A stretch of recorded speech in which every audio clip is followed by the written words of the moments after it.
আমরা এত কৃপা পেয়েছি যে বক্তৃস্বামী গুরু মহারাজ তিনি যদি বাংলা যদি ট্রান্সলেশন না করতো, আমি বলতে পারি যে আমি ব্যক্তিগতভাবে কখনো ভগবানের যে লীলা মহিমা এগুলো কখনো আমি বুঝতে পারতাম না।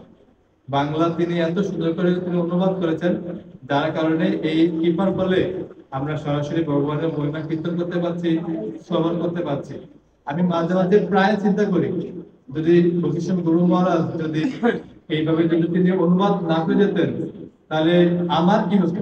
আমাদের বলবো না, আমি আমি বলবো আমার কি হতো। আমি কিভাবে কিভাবে এই তাৎপর্য পড়তাম শিল প্রভুপাদের, আমি এই প্রভুপাদের তাৎপর্য পড়ে কিভাবে আমি ভগবানের নিয়মে সব করতে পারতাম, কিভাবে আমি প্রভুপাদকে চিনতে পারতাম, কিভাবে আমি বৈষ্ণবকে জানতে পারতাম, কিভাবে আমি ভগবান জানতে পারতাম।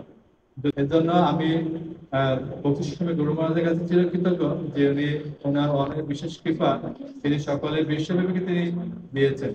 এই ভারতবর্ষ আর এই বাংলাদেশে যদি এরকম বাংলা অনুবাদ না হইতো, তাহলে কখনো বাংলাদেশের ভক্ত ভালোভাবে ভক্ততে ভালো ভক্তিতে পরিণত হতে পারতাম না।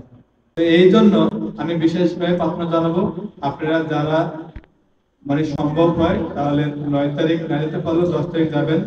পঞ্চম তিরুবর্তী উৎসব পালন করে আপনারা বক্তৃস্বামী গুরু মহারাজের কৃপা লাভ করবেন। বক্তৃতার স্বামী গুরু মহারাজ কি, জগৎগুরু শিল প্রভুপাদ কি, তিনি